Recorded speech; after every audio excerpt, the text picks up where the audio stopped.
नमस्कार दोस्तों। मैं लेट ब्लॉग बनाता हूं दोस्तों। क्या करूं दोस्तों, दिन में कोई आजकल कई बार फुर्सत नहीं दे रहा। टाइम हमारे को अभी बिजी शेड्यूल चल रहा है फेस्टिवल सीजन की वजह से। और कोशिश करूंगा दोस्तों कल कल से मेरे ब्लॉग टाइम पर आपके पास आ जाएं, मेरे वीडियो आप पहले टाइम से देख पाए। क्योंकि दोस्तों मैं जितने लेट वीडियो डालता हूँ तो उसको लोग अपने रोज़मर्रा के अपने खुद की भागदौड़ की ज़िंदगी से देखने का किसी को टाइम नहीं लग पाता दोस्तों। फिर इस बातचीत को ज़्यादा लंबी ना करते हुए सीधा मुद्दे पर आते हैं और दोस्तों काम की बात करते हैं। दोस्तों आज बात करेंगे शुरू से विश्वास की। दोस्तों विश्वास एक ऐसी चीज़ है ना, किया जाए तो पत्थर को भी भगवान मान के पूछते हैं और ना किया जाए तो जिंदा आदमी को भी तड़पा देता है इंसान। तो विश्वास के ऊपर दोस्तों छोटी छोटी मॉरल स्टोरी सुनाऊंगा आपको दो मैं। दोस्तों एक गांव में एक महिला रहती थी, बुजुर्ग महिला। उसका एक पोता था। उसके बेटे और बहू का देहांत हो चुका था दोस्तों। उसकी परवरिश उसकी दादी ही करती थी दोस्तों। गरीबी के अभाव के चक्कर में उसका पोता बहुत बीमारी, किसी लंबी बीमारी से ग्रसित था। आसपास के जो क्षेत्र के आसपास के ज़िले के जो डॉक्टर लोग थे वो दादी माँ उनके पास गई अपने पोते को दिखाने। तो अधिकतर डॉक्टरों ने उनको एक ही जवाब दिया कि जी दिल्ली एम्स में एक डॉक्टर मल्होत्रा हैं, वही इसी बीमारी के सर्जन हैं बहुत बड़े। अगर आप उनके पास जाएंगे तो आपका पोता बच सकता है, वही इनका इलाज कर सकते हैं। वो बोले पता नहीं कब वो डॉक्टर मल्होत्रा से हमारी मुलाकात होगी, कब मेरा पोता ठीक होगा। हम तो दिल्ली जाने के लिए भी पैसे नहीं है, हम क्या कर सकते हैं। लेकिन उसकी दोस्तों विश्वास और आस्था प्रभु में बहुत ज़्यादा थी।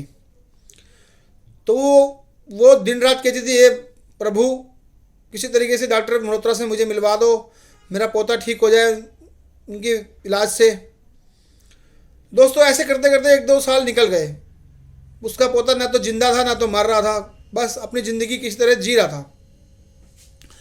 तो दोस्तों एक दो डेढ़ साल के बाद डॉक्टर जो मल्होत्रा हैं उनको कोई सेमिनार ज्वाइन करना था दोस्तों, उनके आसपास के किसी क्षेत्र में। तो दोस्तों उन्होंने अपनी फ़्लाइट पकड़ी, जहाँ पे उनका हवाई अड्डा था, उनके जो बड़ा इलाका पड़ता था वहाँ से वो सेमिनार के लिए गए। तो दोस्तों जैसे ही उन्होंने अपनी कार करी हायर, कि जहाँ पे सेमिनार होता वहाँ के लिए कार हायर करी। दोस्तों जैसे थोड़ी दूरी चले 20-25 किलोमीटर के बाद बहुत तेज़ आंधी तूफान आने लगा। बहुत तेज़ बारिश, मूसलाधार बारिश होने लगी। इतनी बारिश होने लगी दोस्तों, इतना तूफान आने लगा कि कुछ आगे दिख नहीं रहा मार्ग में चलने के लिए। तो दोस्तों क्या हुआ, ड्राइवर ने बोला साहब अब मैं गाड़ी आगे नहीं चला पाऊँगा और इस टाइम मैं आपसे भी कहूँगा कि आप अपने किसी अच्छी जगह में शरण ले लीजिए। मैं तो जा रहा हूँ गाड़ी खड़ी करके कहीं अच्छी जगह पर, कहीं बिजली बहुत ज़्यादा कड़क रही है कि हमारे तुम्हारे ऊपर गिर ना जाए, और आंधी तूफान बहुत है, सब पेड़ वेड़ गिर रहे हैं, तो आप भी अपनी जान बचाइए। तो दोस्तों उसने देखा कि दूर दूर तक तो हाईवे था, कुछ था नहीं। तो आसपास वो भागा, डॉक्टर भी अपनी जान बचाने के लिए। है तो इंसान ही, चाहे वो कितना बड़ा डॉक्टर है तो इंसान, जान तो सबको प्यारी है। तो दोस्तों वो आसपास भगा भगा भगा कर गांव में चला गया। तो दोस्तों वही जो बुढ़िया जिसका पोता बीमारी से ग्रसित था, तो उसी की वो घर में घुसा गया अकस्मात। देखो दोस्तों, तो उसका पास में सबसे पहले उन्हीं का घर पड़ता था कस्बे में। तो अंदर गया, दादी अम्मा ने उनको बोला बेटा बैठ जाओ, तूफान शांत हो जाए, बात आंधी तूफान शांत हो जाए तो चले जाना। वो कमरे के अंदर आया तो उसने शयन कक्ष में देखा कि एक बीमार बच्चा पलंग पे लेटा हुआ है। तब उसने संयोगवश पूछा उनसे कि माता जी आपके बच्चे को क्या हो गया है, ये इतना बीमार लग रहा है, आपने इसका इलाज नहीं कराया क्या। तब उन्होंने बताया बेटा मैं इसका इलाज तो कराती हूँ, लेकिन आसपास के ज़िले के जितने भी डॉक्टर हैं वो लोग बोलते हैं कि दिल्ली एम्स में कोई डॉक्टर मल्होत्रा जी हैं, वो ही इसका इलाज कर सकते हैं। तो बेटा मेरे पर तो इतने पैसे हैं नहीं जो मैं डॉक्टर मल्होत्रा के पास अपने पोते को ले जाऊं। तब उसने जो परमात्मा ईश्वर जिसे हम बोलते हैं उसकी सृष्टि का चमत्कार देखा। उन्होंने बोला माता जी मैं ही डॉक्टर मल्होत्रा हूँ। प्रभु ने जो आंधी तूफान चलाई है, जो बादल गरज रहे हैं, बिजली कड़क रही है, मूसलाधार बारिश हो रही है, और मैं इतनी दूर से जाना कहीं था, मुझे मेरा सेमिनार में मेरे लाखों हजारों मेरे सेमिनार में मेरे चीफ गेस्ट था, मेरे लोग इंतजार कर रहे हैं। अब मैं चाहे वहाँ पे 2 घंटे बाद जाऊँ, 3 घंटे बाद जाऊँ, कार्यक्रम जब भी होगा तो वो तो बात की बात है, लेकिन मैं ही डॉक्टर मल्होत्रा हूँ। और प्रभु ने मेरे को ही आपके घर पर भेजा इसी बहाने से कि मैं आऊँ और आपके पोते को देख पाऊँ। उसकी प्रभु के अंदर से आस्था बढ़ गई, बुढ़िया रोने लगी बेटा बेटा अब तो आप ही बचाओ इसको। तो उन्होंने सेमिनार ज्वाइन किया। जाते वक्त अपनी एम्बुलेंस बुलाई और उसको उनके पोते को दिल्ली ले गए, एम्स में इलाज किया और फिर वो लड़का स्वस्थ हो गया। तो इसे कहते हैं विश्वास, प्रभु के ऊपर विश्वास, पूर्ण तरह से विश्वास। और एक होता है दोस्तों अविश्वास। इसके ऊपर भी एक मोरल स्टोरी सुनाएंगे आपको, वो भी आपको पसंद आएगी। दोस्तों एक घर था, एक घर में एक बहुत धनी घर था। उसका जो एक ही पुत्र था वो बहुत लाडला था और बिगड़ा भी हुआ था। देखो आपने भी जो दोस्तों ज़्यादातर देखा होगा कि जो इकलौते बच्चे होते हैं या तो बहुत कपूत होते हैं या बहुत सपूत होते हैं। तो उनके ऊपर एक दोहा भी है कि पूत कपूत तो काहे धन सींचे, पूत सपूत तो काहे धन सींचे। तो इसका मतलब यह है कि औलाद आपकी अच्छी है तो धन संचय करने की ज़रूरत नहीं है, आपकी औलाद आपको कमा के दे देगी। और इसके विपरीत का दोहा था कि पूत कपूत है जो, आप कितना भी धन जोड़ लो दोस्तों, अगर आपका पूत कपूत है वो सारा धन बेकार कर देगा। तो दोस्तों इसके ऊपर भी एक मोरल स्टोरी सुनाता हूँ। तो वो बहुत, उसकी मम्मी जब पूजा करती थी वो बहुत झुंझलाहट हो जाता था, क्या मम्मी आप भी पूजा करती रहती हो भगवान को, ये वो टाइम खराब करती रहती हो, मेरा खाना ये वो। बेटे बोले खा ले। वो खाता नहीं खाता था घर का, उसकी माँ रोज़ खाना बनाती थी, वो खाता नहीं था रोज़ डेली।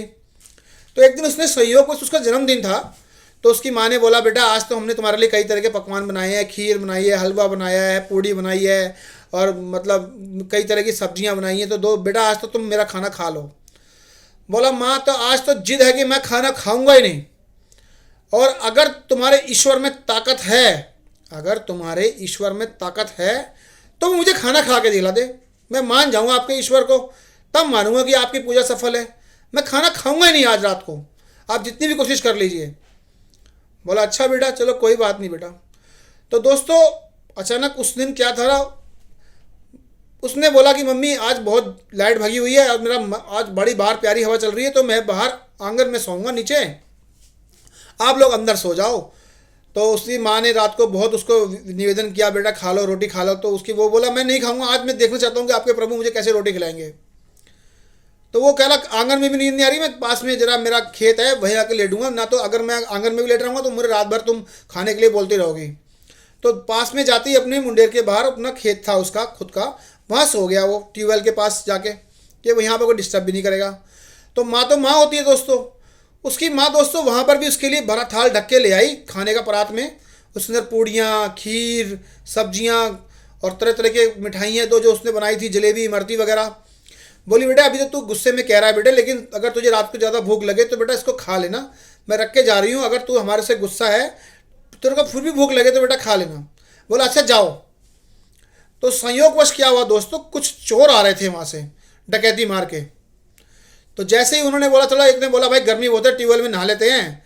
बोला हाँ ट्यूबवेल चलवा देंगे, जिसका भी ट्यूबवेल होगा, तारी तो जल लगानी है ना, ट्यूबवेल में थोड़ा पानी होगा उससे मुँह हाथ तो धो ही लेंगे कम से कम। तो दोस्तों उसने देखा कि एक आदमी चारपाई के पास सो रहा है और लजीज खाने की खुशबू आ रही है।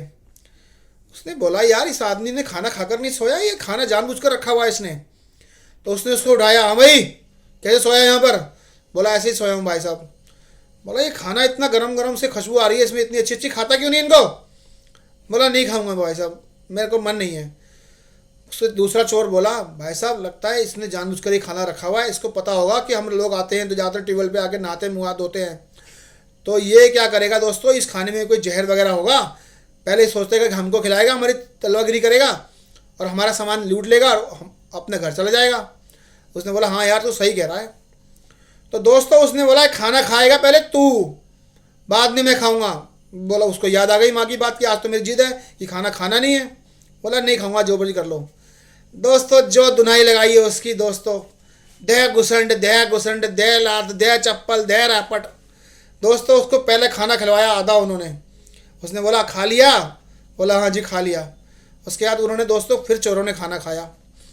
तो दोस्तों वो घर आया सुबह उठ के भोर में, तो बोला अपनी माँ से मम्मी मम्मी अगर भगवान जी ऐसे ही खाना खिलाते हैं तो रोज़ खुद ही खाना खा लिया करूँगा।